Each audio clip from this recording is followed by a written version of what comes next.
అధ్యక్ష ఇంకెవరైనా అధ్యక్ష ఇందాక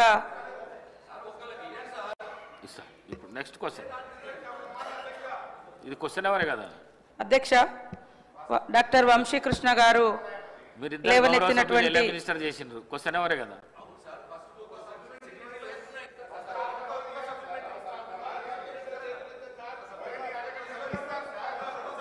ఎవరైతే సిగ్నేటరీ చేసి ఉంటుందో వాళ్ళకు మాత్రమే అవకాశం ఇవ్వబడుతుంది మీకు తెలుసు సార్ నేను మాట్లాడినాక మళ్ళీ వాళ్ళని మాట్లాడండి మేడం సార్ ఇందాక వంశీకృష్ణ గారు లేవనెత్తినటువంటి అంశం నల్లమల్లకు సంబంధించింది సార్ అధ్యక్ష మానవ వికాసానికి సమాజ అభివృద్ధికి రహదారులే జీవన రేఖలు సార్ రోడ్లు లేనటువంటి గ్రామాల పరిస్థితి ఎట్లా ఉంటుంది అభివృద్ధి ఎంత వెనుకబడేయబడుతుంది అనడానికి నేను పుట్టినటువంటి ఆదివాసీ గూడాలు పల్లెలు తండలు మామూలుగా అటవీ ప్రాంతాల పరిస్థితి మాకు తెలుసు ములుగు కానీ నేను ఇన్ఛార్జిగా ఉన్నటువంటి ఆదిలాబాద్ కానీ నేను నిరంతరం పర్యటన చేస్తున్నటువంటి అచ్చంపేట కానీ కాబట్టి అలాంటి గ్రామాలకు ఖచ్చితంగా రోడ్లు వేయాలన్నటువంటి లక్ష్యంతో ఈరోజు సీఎం రేవంత్ రెడ్డి గారు మరి ఒక ప్రత్యేకమైనటువంటి నిర్ణయం తీసుకొని రాబోయేటువంటి 4 సంవత్సరాలలో 12,000 కోట్లతోటి 17,000 కిలోమీటర్ల వరకు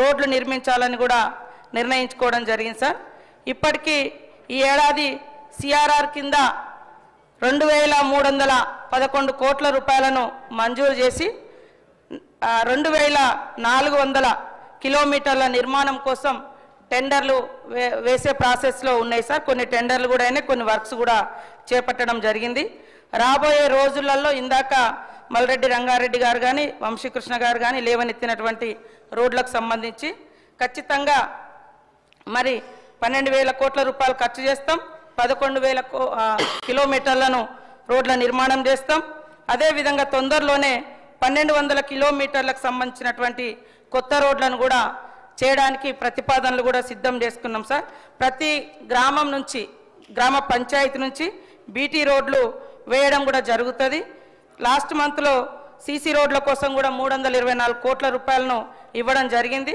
గత మార్చి నెలలో 600 కోట్ల రూపాయలను కూడా సీసీ రోడ్ల కోసం ఇవ్వడం జరిగింది ఇప్పుడు ఆర్ఆర్ కింద కూడా మరి ఎంఆర్ఆర్ కింద కూడా 1,150 కోట్లను తొందరలోనే మంజూరు చేస్తాం సార్ మొన్న వర్షాలకు దెబ్బతిన్నటువంటి రోడ్ల కోసం కూడా 50 కోట్లను రిలీజ్ చేయడం జరిగింది కాబట్టి తొందరలోనే ఆ రోడ్లను నిర్మాణం చేపడతాం గత 10 సంవత్సరాల కాలంలో టీఆర్ఎస్ హయాంలో 2,200 కోట్లు మాత్రమే వారు మంజూరు చేయడం జరిగింది సార్ ఆ రోడ్లన్నీ గుంతలుగా ఉండడంతో ఇప్పుడు మేము తీసుకుంటా ఉన్నాం యుద్ధ ప్రాతిపదికన కాబట్టి అచ్చంపేట కూడా ముఖ్యంగా వైల్డ్ లైఫ్ ఏరియా ఇది ట్రైబల్ ప్రాంతాలన్నీ కూడా మేమందరం రెగ్యులర్గా ఫేస్ చేస్తున్నటువంటి ఇష్యూ కాబట్టి ఈ వైల్డ్ లైఫ్ ఉండడంతో ఇటు మా ఏటు నాగారం ఏరియా కావచ్చు అటు కవ్వాల్ ప్రాంతం కావచ్చు ఇటు మరి అచ్చంపేట టైగర్ జోన్లో కావచ్చు ఇవన్నీ కూడా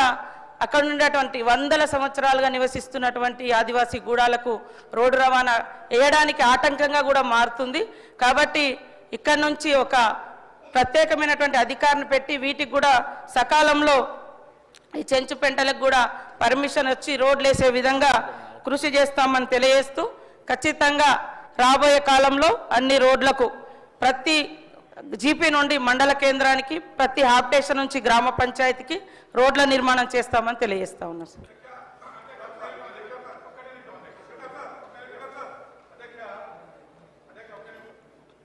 అధ్యక్ష గౌరవ మంత్రి గారు మరి వెంటనే చేపడతామని చెప్పినందుకు వారికి ధన్యవాదాలు తెలియజేస్తూ ఒక చిన్నది అధ్యక్ష మండల హెడ్ క్వార్టర్లలో రోడ్లు కంజెస్టెడ్ అయిన అధ్యక్ష జనాభా పెరగడం వల్ల ఆ పోయే రహదారులు బాగా కంజెస్టెడ్ అయినాయి కాబట్టి ఒక్క రిక్వెస్ట్ గౌరవ మంత్రివర్యులకు అదేవిధంగా గౌరవ ముఖ్యమంత్రి గారికి అన్ని మండల హెడ్ క్వార్టర్స్లో 4 track road with central lighting చాలా బాగుంటుంది అధ్యక్ష ఇది 4 ట్రాక్ రోడ్డును ఆ మండల హెడ్ క్వార్టర్లో అటువైపు ఇటువైపు 2 కిలోమీటర్స్ ఆ మండల హెడ్ క్వార్టర్ దాటినాక కూడా దానికి అప్రోచింగ్ వేసి మరి అక్కడ ఉన్నటువంటి ట్రాఫిక్ జామును నివారించాలంటే ప్రతి మండల head quarter 4 track road with central లైటింగ్తో వేయాలని గౌరవ మంత్రి గారిని కోరుకుంటూ సెలవు తీసుకున్నారు అధ్యక్ష థ్యాంక్ యూ క్వశ్చన్ నంబర్ 475 మున్సిపాలిటీలలో పారిశుద్ధ్య కార్మికుల క్రమబద్ధీకరణ మందుల సామెల్. ఈ ప్రశ్నను చివరిలో తీసుకోబడుతుంది. Question number 445. గ్రామ పంచాయతీలు, మండల పరిషత్తులు, జిల్లా పరిషత్తులు సంబంధించిన పెండింగ్ బిల్లులను చెల్లింపు. పంచాయతీరాజ్ మరియు గ్రామీణ శాఖ మంత్రి గారు.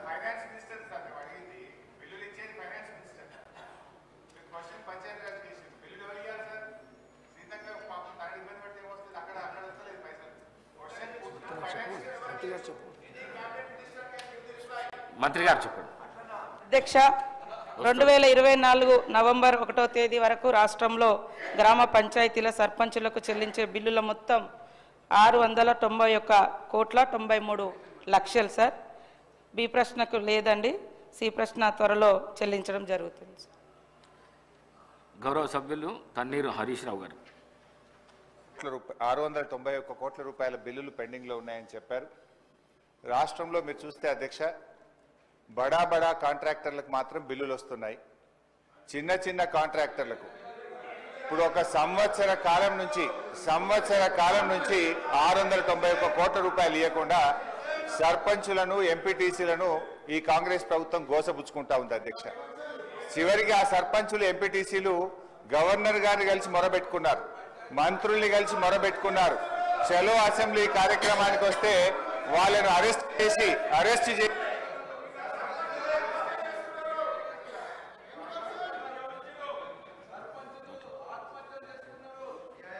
స్పీకర్ సార్, సభను కొంచెం ఆర్డర్లో పెట్టండి. స్పీకర్ సార్, 2 రోజులు మొన్ననే ట్రైనింగ్ ఇచ్చింది, ఇదేనా సార్ ట్రైనింగ్? సార్ అధ్యక్ష, బీఆర్ఎస్ పాలనలో తెలంగాణ పల్లెలు అద్భుతంగా కేసీఆర్ గారి నాయకత్వంలో తీర్చిదిద్దబడ్డాయి. పల్లె ప్రగతి, పట్టణ ప్రగతి అనే కార్యక్రమం పెట్టి ప్రతి నెల పల్లె ప్రగతి కింద గ్రామాలకు 275 కోట్లు ఇచ్చాం, పట్టణ ప్రగతి కింద 150 కోట్ల రూపాయలు ఇచ్చాం. కానీ కాంగ్రెస్ ప్రభుత్వం వచ్చిన తర్వాత ఈ ఏడాది కాలంలో పల్లె ప్రగతి, పట్టణ ప్రగతి కింద 1 రూపాయి కూడా గ్రామ పంచాయతీలకు ఇవ్వకుండా పోవడం వల్ల ఈ రోజు ఈ సమస్య వచ్చింది అధ్యక్ష. ఇది నేను చెప్తున్నది కాదు, కేంద్ర ప్రభుత్వం చెప్పింది. దేశంలో ఉత్తమ గ్రామ పంచాయతీల అవార్డులు ప్రకటిస్తే టాప్ 20 అవార్డ్స్ లో 19 అవార్డులు తెలంగాణ రాష్ట్రానికి వచ్చాయి. 20లో 19 తెలంగాణకు తెచ్చిన ఘనత కేసీఆర్ గారిది, బీఆర్ఎస్ ప్రభుత్వాన్ని. సో ఆ రకంగా పల్లెలు చేశాం. ప్రతి గ్రామ పంచాయతీకి ట్రాక్టరు, ట్యాంకరు, ట్రాలీ, నర్సరీ, వైకుంఠధామము, డంప్ యార్డు పెట్టి తెలంగాణ పల్లెలు దేశానికి ఆదర్శంగా నిలిపిన ఘనత కేసీఆర్ది, బీఆర్ఎస్ పార్టీ. అధ్యక్ష, మేము గౌరవనీయులు మంత్రి గారిని కోరేది ఒక్కటే, ఇవాళ ఈ ప్రభుత్వం వచ్చిన తర్వాత ఎస్ఎఫ్సి నిధులు విడుదల కావట్లేదు. ఈజీఎస్ నిధులు కేంద్ర ప్రభుత్వం ఇచ్చినా డైవర్ట్ చేసినారు. 15th ఫైనాన్స్ కమిషన్ డబ్బులు కేంద్ర ప్రభుత్వం ఇస్తే డైవర్ట్ చేసినారు. జీపీ జనరల్ ఫండ్ కూడా వాళ్ళ డబ్బులు వాళ్ళు ఖర్చు పెట్టుకోవడానికి కూడా ఫైనాన్స్ నుంచి క్లియరెన్స్ ఇయ్యక, చెక్కులు పాసుగాక ఇవాళ సర్పంచులు ఆత్మహత్య చేసుకునేటువంటి పరిస్థితి వచ్చింది. అప్పులు చేసి బంగారం కుదబెట్టి పనిచేస్తే ఈ బిల్లులు ఇయ్యారు అధ్యక్ష. ఒక్క నవంబర్ నెలలో బడా కాంట్రాక్టర్లకు 1200 కోట్లకు పైగా బిల్లులు ఇచ్చారు. ఒక్క నెలలో 1200 కోట్లు బడా కాంట్రాక్టర్లకు ఇస్తారు. ఈ చిన్న కాంట్రాక్టర్లు 5 లక్షలు 10 లక్షలు చేసిన సర్పంచులు, ఎంపీటీసీలు, జెడ్పీటీసీల మీద ఎందుకు పగబట్టి కక్షతో వాళ్ళని ఇబ్బంది పెడుతున్నారని చెప్పి నేను ఈ రోజు ప్రభుత్వాన్ని అడుగుతున్నా అధ్యక్ష. ఈ రోజు పరిస్థితి ఏమైంది? గ్రామ పంచాయతీలకు రెగ్యులర్ గా ఇవ్వాల్సిన నిధులు ఇవ్వకపోవడం వల్ల చివరికి ఏం దాకొచ్చిందంటే, అమెరికా దేశం తెలంగాణకు పోతే చికెన్ గున్యా వ్యాధులు వస్తున్నాయి, జాగ్రత్త అని అమెరికా దేశం ఆ దేశ పౌరులను హెచ్చరించే పరిస్థితి ఏర్పడ్డదంటే పల్లెల్ని ఏ రకంగా మీరు నిర్లక్ష్యం చేశారో అర్థమవుతా ఉంది. ఇప్పటికైనా ఇప్పుడు అమెరికా తెలంగాణ పోతే చికెన్ గున్యా వస్తుందని ఆ దేశ పౌరులను హెచ్చరించిందంటే ఇది మన రాష్ట్రానికి అవమానం, ఈ దేశానికి కూడా అవమానం. మీ పాలన ఆ రకంగా ఉన్నది. సో దయచేసి మేము కోరేది ఒక్కటే అధ్యక్ష, వీళ్ళు బిల్లులే కాదు అధ్యక్ష, ఎంపీటీసీలు, సర్పంచులు, జెడ్పీటీసీలు దిగిపోయి 9 నెలలైంది, ఇంకా వాళ్ళ జీతాలు కూడా పెండింగ్లు ఉన్నాయి. 1వ తారీఖు జీతం ఇస్తామని చెప్తారు. జెడ్పీ చైర్మన్లకు, జెడ్పీటీసీలకు, ఎంపీటీసీలకు దిగిపోయి 9 నెలలైనా 3 నెలల జీతాలు పెండింగ్ ఉన్నాయి అధ్యక్ష. ఆ జీతాలు ఇయరైతే పనిచేసిన దానికి బిల్లులు ఇయరైతే వాళ్ళు మిత్తిలు కట్టలేక అప్పులు కట్టలేక ఇవాళ చాలా బాధల్లో ఉన్నారు.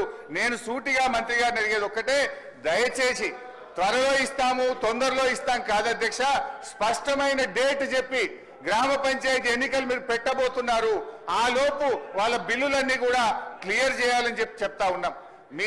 మీ దాంట్లో ఏం చెప్పింది అధ్యక్ష? ఈరోజు ఇది మీ మేనిఫెస్టో, కాంగ్రెస్ పార్టీ మేనిఫెస్టోలో ఏం చెప్పింది అధ్యక్ష? రాజీవ్ గాంధీ గారు తెచ్చిన 73, 74 రాజ్యాంగ సవరణ ప్రకారంగా మీరు గ్రామ పంచాయతీలను బలోపేతం చేస్తామన్నారు, నిధులు విడుదల చేస్తామన్నారు. కానీ మీరు అది ఏది కూడా చేయకుండా ఇవాళ మోసం చేస్తున్నారు.